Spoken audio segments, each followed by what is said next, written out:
O sábio Salomão, no capítulo 3, versículo 1 e 2, ele diz: Filho meu, não te esqueças dos meus ensinos, e o teu coração guarde os meus mandamentos, porque eles aumentarão os teus dias e te acrescentarão anos de vida e paz. Amém. Pai querido, nós te agradecemos por cada irmão, cada irmã, jovem, cada adolescente, cada um que veio à tua casa nesta noite. Nós te louvamos, Pai, porque sabemos que são pessoas que estão dando crédito à tua palavra, e assim que realmente todos possam ser edificados nessa noite. Em nome de Jesus. Amém. Quem está sentado, irmãos?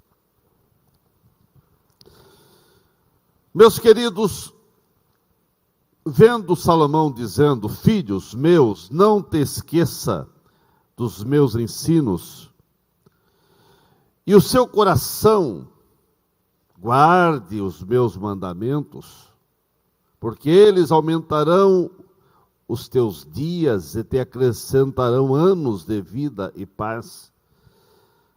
Baseado nesse versículo, eu vejo que há alguns princípios bíblicos que nós não podemos esquecer se queremos ter vidas de paz e anos acrescentados nos nossos dias. Ele diz: filho meu, não te esqueças dos mandamentos, quer dizer, da palavra de Deus. É um princípio. Não esquecer da palavra de Deus, isso vai trazer benefícios de aumentar os dias e dias de paz. Meus irmãos, eu quero falar nessa noite sobre alguns princípios que nós não podemos esquecer. Se queremos ter anos de paz, queremos ter dias felizes, alguns princípios que nós não podemos esquecer. É claro que o mundo aí fora estão pregando que não há verdades, princípios absolutos. Os princípios e as verdades que o mundo apregou, é tudo um relativismo, é uma filosofia que ensina o pluralismo, que todos os princípios são verdadeiros, todas as ideias são verdadeiras, por mais opostas que sejam. Nós não concordamos. A Bíblia fala de alguns princípios. E se nós queremos ter dias abençoados, que nossos passos e nossos dias, nossos anos, venhamos desfrutar de paz e segurança, nós precisamos entender e observar alguns princípios. É claro que existem muitos princípios, eu quero meditar alguns aqui com os irmãos. Um dos princípios que eu anotei aqui para nós, que não podemos esquecer para ter dias abençoados, é o princípio de escolhas corretas. Porque uma escolha errada vai trazer consequências irreparáveis. O princípio que você não pode tomar escolhas erradas. As escolhas erradas, elas vão trazer tristeza, destruição, tragédias, problemas, complicações nos teus dias. E os teus dias não vão ser de paz se você tomar decisões erradas. A Bíblia fala de algumas pessoas que tomaram decisões erradas e os seus dias foram tumultuados. Nós vemos, por exemplo, Jonas. Era profeta de Deus, era um homem de Deus, era um homem que foi usado por Deus para levar palavras proféticas a diversos povos. E ele recebeu uma mensagem para ir a Nínive, levar uma mensagem àquele povo. Mas Jonas, ele resolveu tomar decisões erradas. Ele tomou decisões que trouxeram consequências à sua vida. Jonas escolheu não obedecer à ordem de Deus. Deus disse: Jonas, vai a Nínive. Ele disse: eu não vou. Literalmente foi isso que ele disse. Ele foi ao lugar oposto. E por isso, a decisão de Jonas trouxe problemas para ele, e não só para ele, para outros. Porque uma decisão errada de uma pessoa, de um crente, de um esposo, de uma esposa, ou no serviço, ou nos teus negócios, uma decisão errada vai trazer problemas não só para você, vai trazer problema para outros. Nós vemos que Jonas, por tomar decisões erradas, ele, através disso, veio uma tempestade que se abateu contra aquele navio. E eles começaram a jogar a carga do navio. Toda a preciosidade que estava naquele navio, eles começaram a jogar no mar para aliviar o navio. Olha o prejuízo que eles começaram a ter. Quer dizer, Jonas, através da decisão errada que ele tomou, ele trouxe prejuízo para os outros também. Uma decisão errada tua pode trazer decisões erradas não só para você, para muita gente que estão em tua volta, que estão na tua casa, que depende de você daquele negócio. Nós vemos que Jonas, ele teve que ser repreendido por um pagão, por uma pessoa que não servia a Deus. Isso, o que faz aí você dormindo? Todos estão clamando ao seu Deus, ali as pessoas seguiam diversos deuses. Pelo menos faça alguma coisa. Você tem um Deus? Clame a esse Deus. Porque o único crente que estava naquela embarcação não orava, não clamava a Deus. Tem crente assim, irmãos. Tem crente que os outros rezam, os outros fazem seus tipos de sacrifício para ver se acontece alguma coisa, e o crente que sabe como que é orar, sabe que tem um Deus verdadeiro, não ora. Ali estava Jonas, o único crente que estava ali, mas não orava a Deus, não buscava a Deus, né? E ele teve que ser repreendido. Irmãos, ele trouxe prejuízo para ele, a ponto de ele dizer, os 3 dias que ele ficou no ventre de um grande peixe, ele considerou que ele estava no inferno. Mas ainda não era inferno, mas ele se comparou que estava no inferno. E lá no ventre do peixe, ele foi sentir saudade do templo.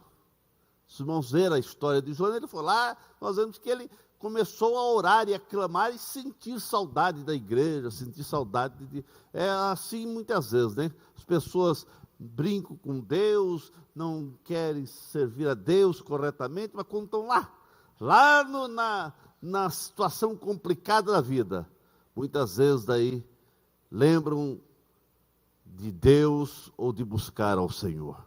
Uma escolha errada vai trazer consequências. É um princípio que nós não podemos esquecer. Escolhas erradas vão trazer consequências. Nós vemos que Sansão, por exemplo, Sansão escolheu satisfazer os desejos desordenados da sua carne. Ele resolveu não dar crédito aos conselhos de seus pais, a orientação que ele havia recebido de Deus, e ele resolveu a dar vazão aos seus sentimentos carnais. E os prejuízos foram terríveis, mas não só para ele, foi prejuízo para toda a nação de Israel. Nós vemos que ele foi escolhido por Deus, ele veio através de uma mensagem divina, e nós vemos que ele foi escolhido para ser um libertador, mas terminou seus dias como escravo, acabou sendo escravo, servindo de crítica, de zombaria. Deus ainda teve misericórdia, que no final Deus ainda deu a força a ele para ele eliminar aquelas pessoas que estavam ali brincando e criticando e gozando dele, né? Mas ele serviu de palhaço dos seus inimigos. Deus não chamou ele para ser palhaço de ninguém, mas seus olhos foram furados. Você já pensou que dor? As pessoas vieram e furaram os seus olhos, e ele ficou servindo de espetáculo para as pessoas. Tudo isso por causa de decisões erradas. É um princípio. Tomou decisão errada, vai ter consequências. Nós vemos o filho pródigo. Ele escolheu sair da casa do seu pai no tempo errado, de forma errada e por motivações erradas. Ele resolveu sair no tempo errado. Não era o tempo de sair. Ele resolveu sair de forma errada. Como que fazendo um protesto, eu quero a minha herança agora, que eu quero ir embora. As motivações foram totalmente erradas. E as consequências já começaram a vir. Perdeu toda a riqueza que possuía. Junto com a riqueza foi também a sua moral. E ele foi parar no meio dos porcos, desejando se alimentar daquela comida, mas nem isso ele conseguia se alimentar, porque não era para ele, era para os porcos. Decisões erradas vão trazer consequências terríveis. Nós vemos Judas. Judas escolheu trocar Jesus por algumas moedas de prata. E como ele tomou decisão errada, ele acabou não suportando toda a vergonha e a pressão, enfim, e ele foi se enforcar. Decisões erradas vão trazer consequências. Meus irmãos, Deus quer ser o Senhor das tuas escolhas. Deus quer ser o Senhor das tuas decisões. Deus quer fazer parte daquilo que você decide. Você, nós precisamos pedir discernimento de Deus para tomar decisões, porque uma decisão errada poderá trazer consequências a você, à sua família, aos seus parentes, seus amigos e aos seus negócios. O salmista Davi dizia: guia-me mansamente, guia-me com segurança, para que não viesse tomar decisões erradas, porque há caminhos que parecem direito para o homem, mas o fim são caminhos de morte. Então, irmãos, nós não podemos esquecer o princípio que uma decisão errada vai desaguar, ou vão desaguar, decisões erradas vão desaguar em consequências terríveis, de lágrimas. Quantas pessoas nós atendemos no dia a dia que vêm ao gabinete pastoral chorando porque uma decisão errada fizeram com que as consequências fossem quase que irreparáveis. Meus irmãos, que Deus nos dê sabedoria, que Deus nos dê graça, porque é um princípio. Nós não podemos tomar decisões erradas, mas que o Senhor nos dê discernimento, que venhamos ter sabedorias nas nossas decisões, para que as nossas decisões venham trazer bênção e não consequência. Assim como decisões erradas vão trazer consequências e prejuízo, há um princípio também, que as escolhas acertadas, as escolhas certas, elas vão trazer bênçãos e vitórias para você e aqueles que dependem de você, que estão perto de você. Por exemplo, Moisés escolheu sofrer com o povo de Deus, do que ter os tesouros e a riqueza do Egito. Ele resolveu estar ali, junto com o seu povo. E por isso ele teve que sair do Egito, sair do palácio. Mas a escolha de Moisés resultou na libertação do povo do Egito. A escolha de Moisés aparentemente parecia loucura, mas decisões certas vão trazer benefícios e vão trazer bênção. Abraão escolheu obedecer a Deus, sem saber para onde ia. Mas Deus disse para ele sair do meio da sua terra e da sua parentela, para um lugar que Deus iria mostrar. E ele resolveu obedecer. E porque ele obedeceu, as bênçãos foram tremendas. Porque de Abraão nasceu uma nação. E assim, irmãos, acontece bênçãos na vida que toma, daquele que decide fazer uma escolha dentro da vontade de Deus. José lá no Egito, ele resolveu não abrir mão da sua lealdade e fidelidade a Deus. Ele não abriu mão de um programa, de alguns momentos com a esposa do seu patrão Potifar, mas ele escolheu honrar a Deus.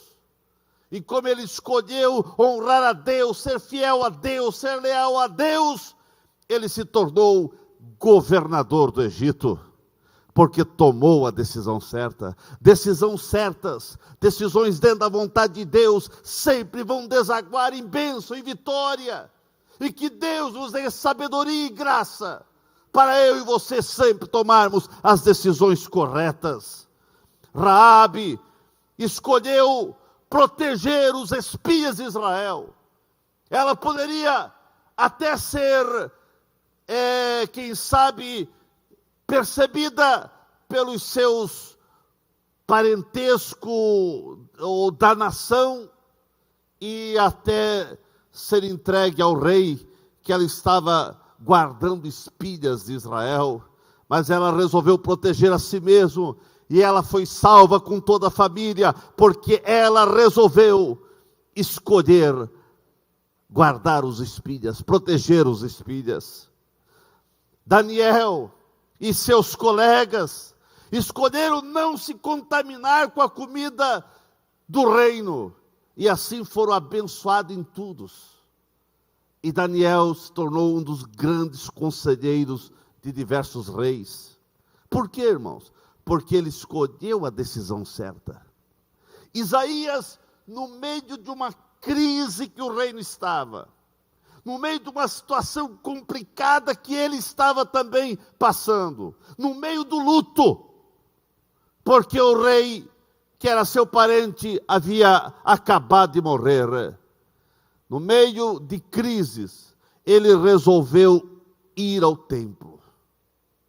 E quando se resolve vir ao templo, sempre haverá uma palavra de Deus ao coração daquele que chega ao templo. Aleluia! Ele resolveu ir ao templo, e lá no templo ele teve a grande revolução, a grande visão que revolucionou a sua vida, a grande visão que mudou toda a sua vida profética, a sua vida como profeta. Irmãos, no meio de provas, no meio de lutas, no meio de tantas crises, mas peça a Deus para sempre você tomar a decisão certa, e a decisão certa vai trazer bênçãos certas, bênçãos reais, bênçãos tremendas dos céus para você. Que Deus te dê sabedoria para isso. Um outro princípio, irmãos, é que existem algumas oportunidades na vida que elas são únicas. É um princípio. Tem oportunidades que você precisa entender que a oportunidade é aquela. Se passar, você pode receber outra bênção, mas aquela nunca mais. Por exemplo, o cego de Jericó. Ele estava lá clamando e dizendo: Filho de Davi, tem misericórdia de mim. Foi a última vez que Jesus passou em Jericó. Ele subiu para Jerusalém e lá ele foi crucificado. Não ia passar mais em Jericó. O povo gritava: pare de clamar, pare, você está incomodando. Mas ele não deixou passar a oportunidade. A oportunidade era aquela. Ou ele recebia a bênção, ou ia continuar cego. Mas ele não deixou passar a oportunidade. Irmãos, não deixa passar a oportunidade que Deus te dá. E Deus nos dá a oportunidade. Não deixe passar. Jacó, irmãos, ele resolveu e ele tomou a decisão certa de passar uma noite na presença do Senhor. E aquilo mudou a sua vida, porque o seu irmão vinha com mais 400 pessoas para aniquilar Jacó. Havia uma inimizade terrível entre os dois irmãos. Mas aquela noite na presença do Senhor no val de Jaboque, mudou o coração de Esaú. E quando Esaú vinha para eliminar seu irmão, os dois, ou um desce do camelo, e o outro vinha andando, manquejando, porque havia sido tocado, não só espiritualmente, mas até fisicamente, pelo Senhor. E quando Esaú viu, eles vieram correndo, Esaú veio correndo e se abraçaram e choraram. E aquele pacto de morte que eles tinham feito, que Esaú tinha feito de matar seu irmão, foi jogado por terra, porque Deus interviu, porque Jacó resolveu passar uma noite na presença do Senhor, e aquela era a sua oportunidade, porque se ele não passa na presença do Senhor, quem sabe ele seria eliminado pelo seu irmão. Rebeca teve uma oportunidade, e ela aproveitou essa oportunidade. Eliezer, mandado por Abraão, para trazer uma esposa ao seu filho. Ele foi, e quando ele chegou lá, ele disse: olha, eu vim com uma missão, e conforme o que eu disse diante de Deus, a moça que viesse fazer isso e aquilo, seria a moça que seria a esposa do filho do meu Senhor, e aconteceu com você, e eu quero levar você para Isaac. E os pais, o tio, perguntaram: você vai com esse senhor? Eu vou. Foi a decisão que ela tomou. Era a oportunidade única. Se ela deixa passar aquela oportunidade, Rebeca não seria conhecida na Bíblia, mas ela aproveitou a oportunidade.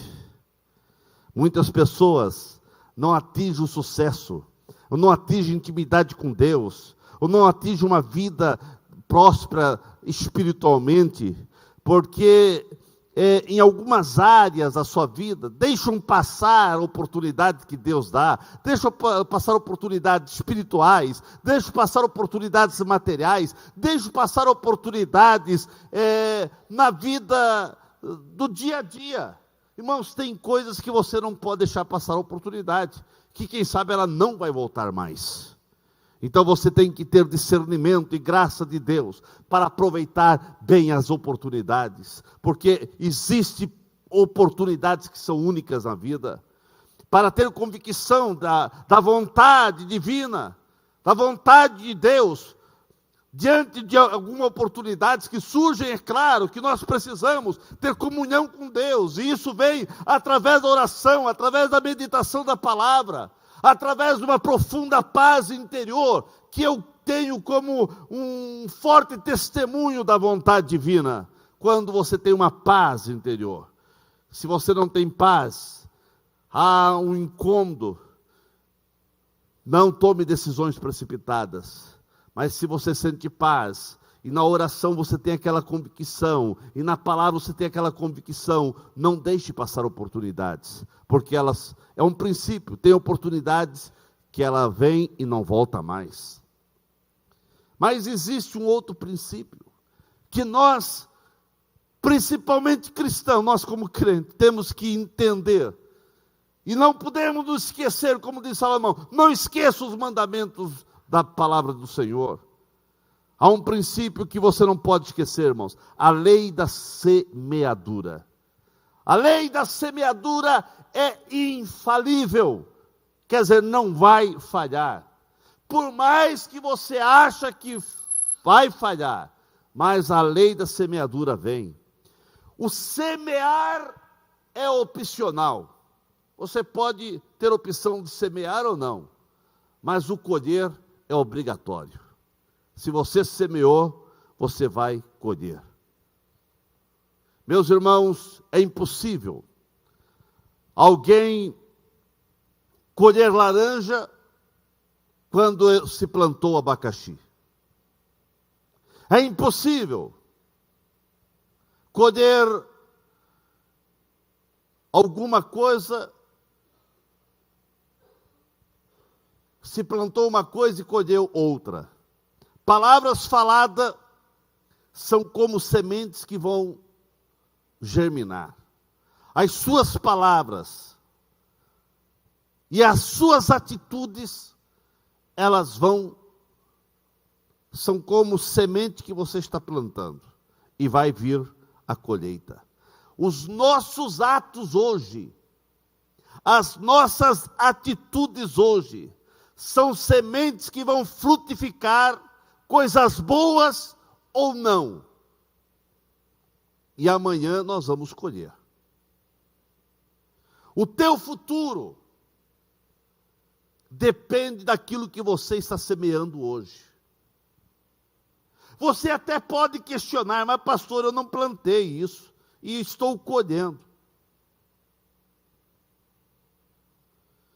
No meio de uma plantação, surgem ervas daninhas. Nós temos que sempre estar vigiando. Agora, meus irmãos, a lei da semeadura é infalível.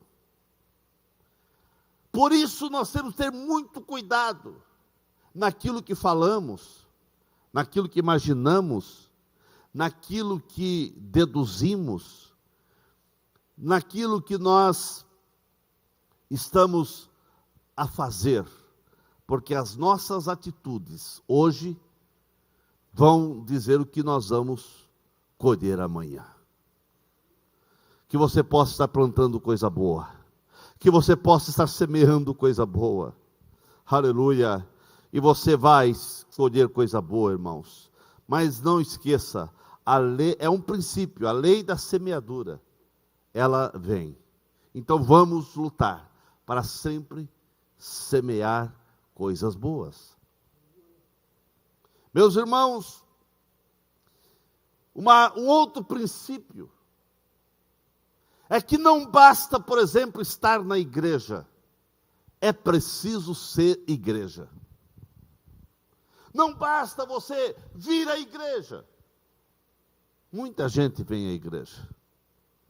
Muitas pessoas vêm à igreja. Muitas pessoas passam pela igreja. Muitas pessoas transitam pela igreja. Mas isso não basta. Você precisa ser igreja. E eu quero crer que você é a igreja. Essa igreja militante. Essa igreja que vai morar no céu. Aleluia. A Bíblia fala de 10 virgens. As 10 eram virgens. Mas 5 não estavam preparadas. Quer dizer, muitas pessoas vêm à igreja, mas nem todos, quem sabe, estão preparados.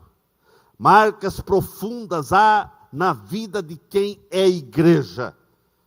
E que essas marcas de Deus sejam reais na tua vida. Porque pelos frutos se conhece quem é igreja de Cristo verdadeiro, aqueles que vão morar no céu. Igreja verdadeira é aqueles que têm vida de intimidade com Deus, é aqueles que têm vida de oração, é aqueles que vêm ouvir a palavra, mas não são apenas ouvintes da palavra, são praticantes da palavra. Igreja é aqueles que são fiéis testemunhas do Evangelho de Cristo. Igreja são aqueles que realmente são verdadeiros adoradores. Tem uma vida de louvor, uma vida de gratidão, tem convicção da salvação da sua alma. Não estão em dúvida com respeito à salvação da sua alma, mas tem uma vida em conexão com os céus. Quem é igreja se envolve com a igreja local. Quem é igreja que vai morar no céu, ele se envolve com as atividades de uma igreja, com o serviço na obra do Senhor, porque ele sabe que ele foi chamado para servir. Você, como igreja, você tem que entender que você recebeu um talento e você precisa desenvolver esse talento. Alguns questionam, pastor, mas eu não sei qual é o meu talento. Você recebeu pelo menos um talento, você recebeu. Peça ao Espírito Santo, que Ele vai fazer você compreender qual o talento que você precisa desenvolver. Mas pelo menos todos receberam uma ordem de ser testemunha. Igreja verdadeira que vai morar no céu é testemunha de Cristo. Quando fala testemunho de Cristo, eu não estou dizendo que você precisa vir aqui no púlpito testemunhar. Nem todos foram chamados para ocupar o púlpito, mas todos foram chamados para dar testemunho. E testemunhar é você falar com a tua maneira, com o teu jeito. Se você é mais acanhado, se você é mais inibido ou mais extrovertido, não importa, mas você sabe falar. Até o mudo sabe expressar através dos sinais a sua convicção em Cristo e testemunhar de Cristo. Perguntaram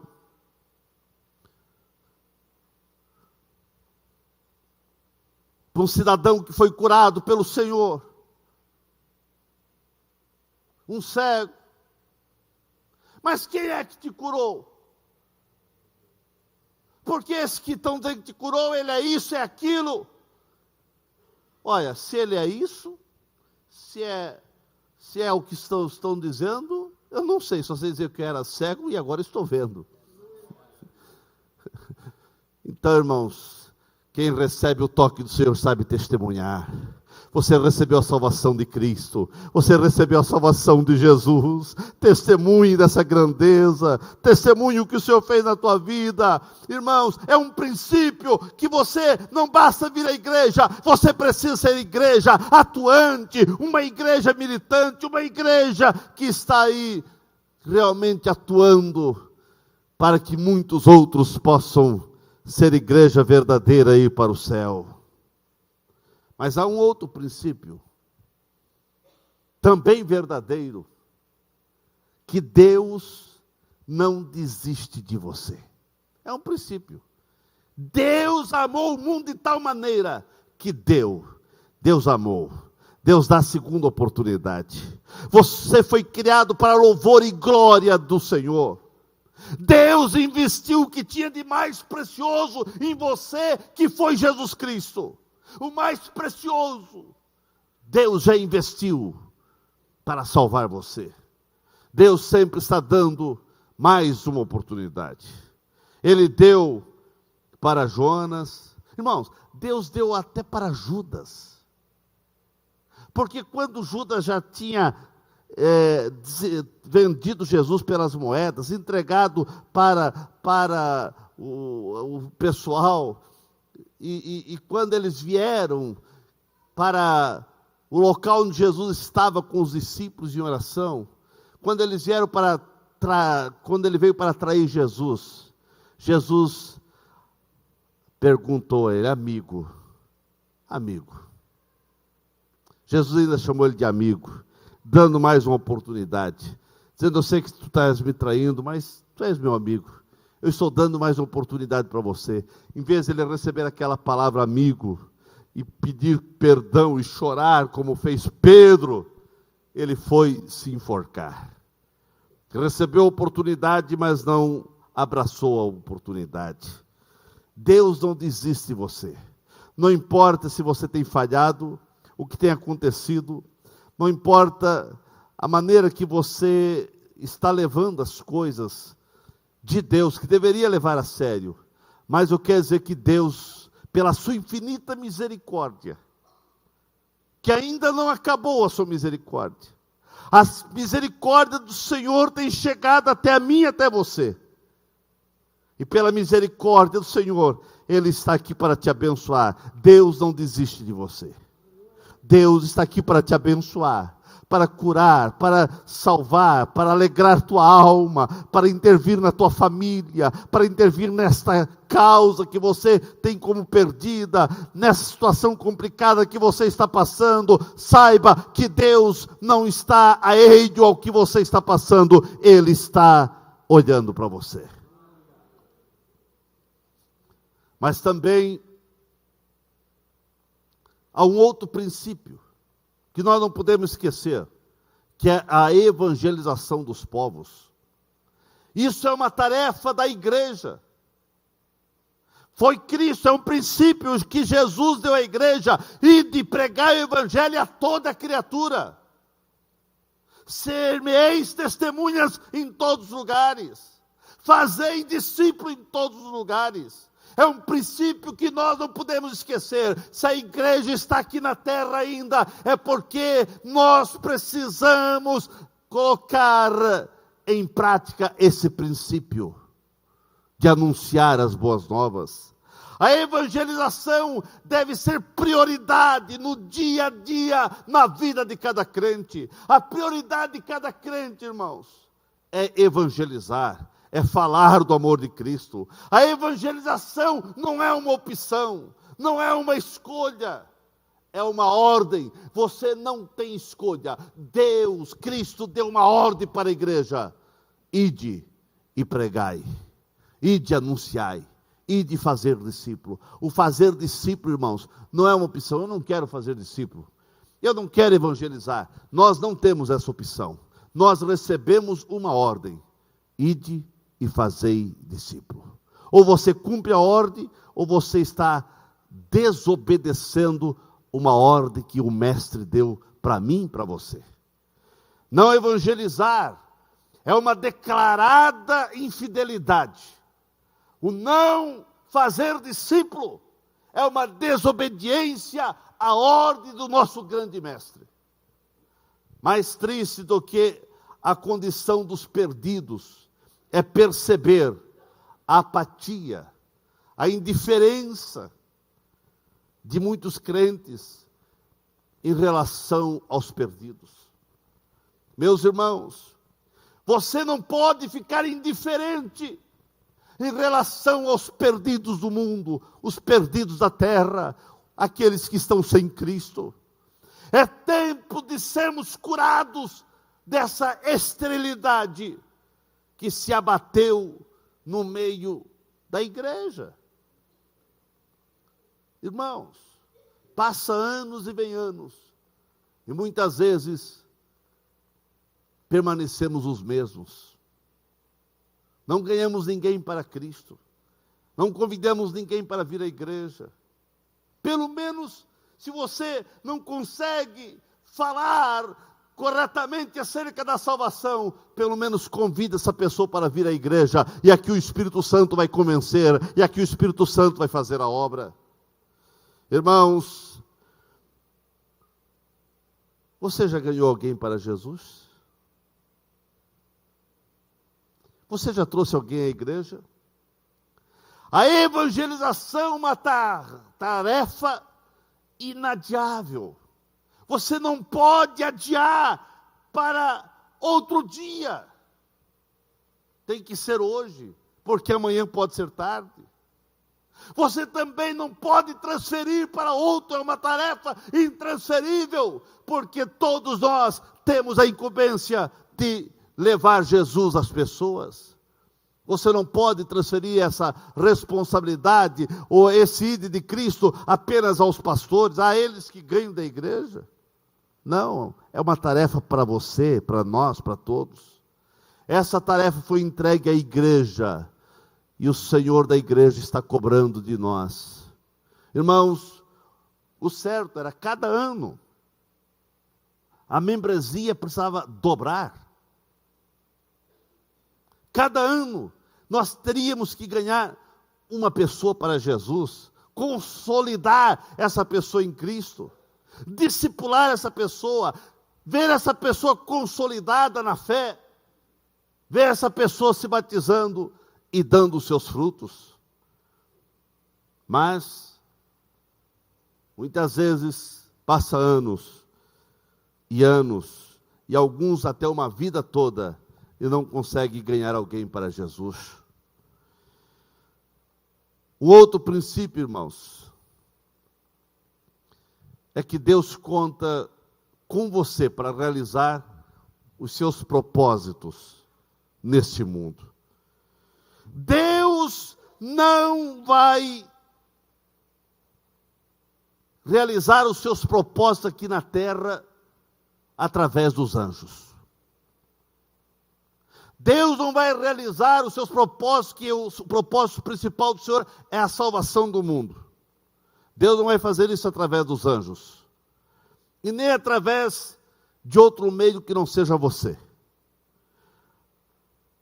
Você recebeu uma missão de continuar o que Jesus começou. É um princípio.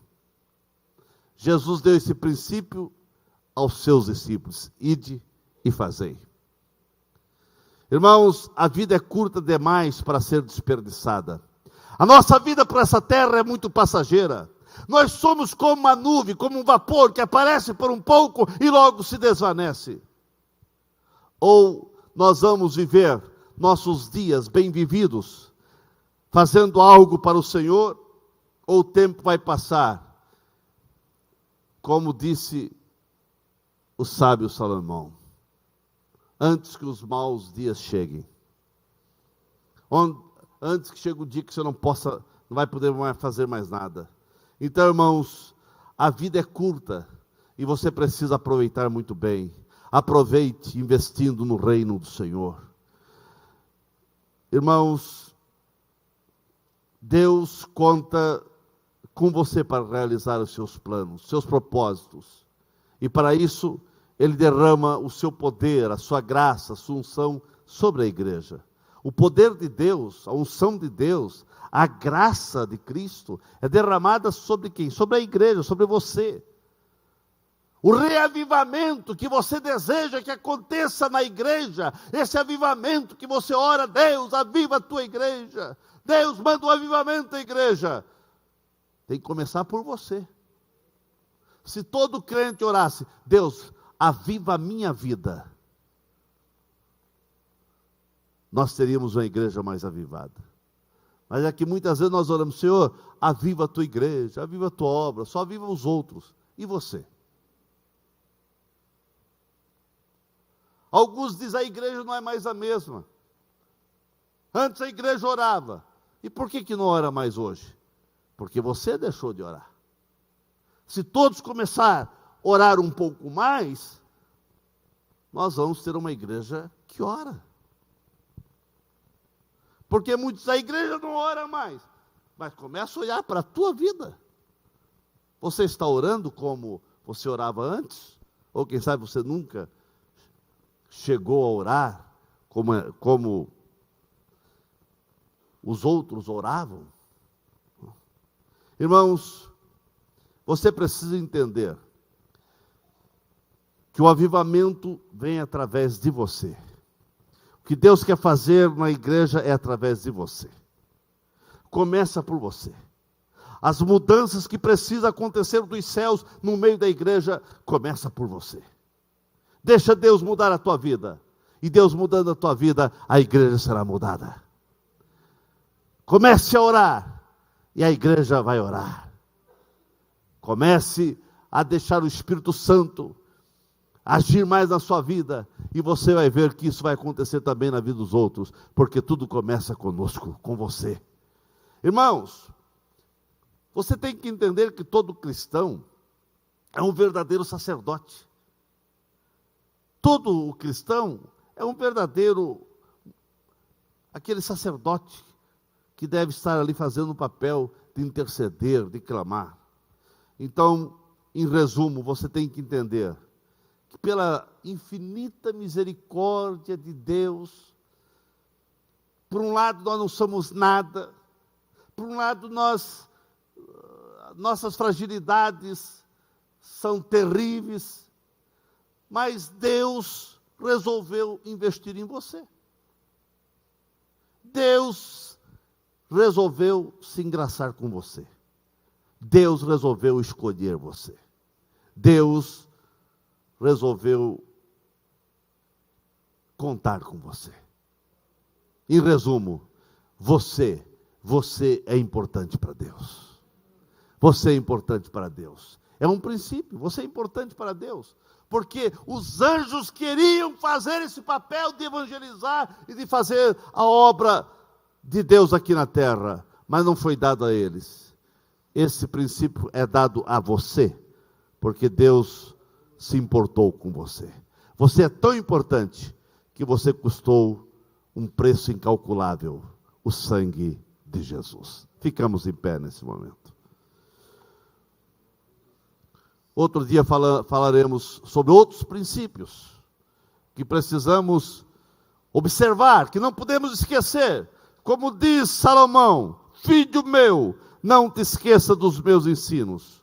Não te esqueça, porque esses princípios aumentarão os teus dias e acrescentarão anos de vida e paz. Não esqueça esses princípios, irmãos, que eles vão aumentar paz no teu dia a dia. Observe esses princípios. Isso vai trazer alegria ao seu coração. Vai desaguar em sucesso na tua vida. Aleluia. Baixe sua cabeça. Vamos falar com Deus. Vamos falar com Deus. Falamos sobre alguns princípios que você não pode esquecer. E que você possa entender isso, porque Deus conta com você. Aleluia. Pai querido, depois de falarmos sobre alguns princípios que nós não podemos esquecer, nós não podemos esquecer que decisões erradas vão trazer consequências drásticas, catastróficas. Nós não podemos esquecer que as decisões certas sempre vão trazer bênção, e nós precisamos ter discernimento para tomar essas decisões. Sabemos que nós não podemos esquecer, ó Pai, que precisamos evangelizar, que essa é uma tarefa da igreja. Nós não podemos esquecer que precisamos ser uma igreja ativa, avivada, despertada, animada, motivada. Nós não podemos esquecer a lei da semeadura, que tudo aquilo que semearmos, as nossas atitudes e atos hoje, vão dizer o que acontecerá amanhã. Deus vem agir no meio da tua igreja. Que cada um possa entender o princípio que tu resolveste investir em nós. Somos meros mortais, cheios de falhas, de fragilidades, mas tu resolveste nos amar. Tu resolveste investir em nós, e nós somos privilegiados porque tu nos escolheste antes da fundação do mundo. Que possamos entender essa verdade, Pai. Deus abençoe teu filho, abençoa tua filha. Deus, nós precisamos entender o princípio de saber aproveitar as oportunidades, porque sabemos que tem oportunidades que são únicas na vida. Dai-nos sabedoria, Pai, para tomarmos as decisões corretas e entendemos as oportunidades que são dadas por Ti, Senhor. Deus, olha para a Tua igreja aqui em Blumenau, Deus. Olha para a Tua igreja aqui presente. Eu Te agradeço, Pai, por esses Teus filhos que vieram à Tua casa nesta noite. São oportunidades que Tu estás dando para eles serem abençoados. Abençoe cada um aqui, Deus. Que a Tua graça seja abundantemente derramada sobre a vida de cada um. Deus, é a Tua presença que vai fazer a diferença. Dê discernimento a cada irmão, dê discernimento a cada um, Pai. Venha avivar cada coração, cada alma. Manda um avivamento, um despertamento sobre nossas vidas. Que aquilo que precisa acontecer nos céus venha começar por mim, Senhor. Que cada crente possa entender que as mudanças, o despertamento, o avivamento precisa acontecer na vida de cada um. Cada um possa colocar-se à Tua disposição para ser um canal de bênção, instrumento nas Tuas mãos. Deus, use teu filho, use tua filha para ser um instrumento nas tuas mãos. Use esse irmão, use esse casal, use essa moça, use esse moço, use esse teu filho, Pai, tua filha, para ser canais de bênção na igreja e ser canal de bênção para esse mundo. Espírito Santo, aviva teu filho. Espírito Santo, derrama da tua graça sobre cada um. Venha, visita cada um, Pai. Visita cada um. É o que eu peço em nome de Jesus. Em nome de Jesus. Em nome de Jesus. Amém.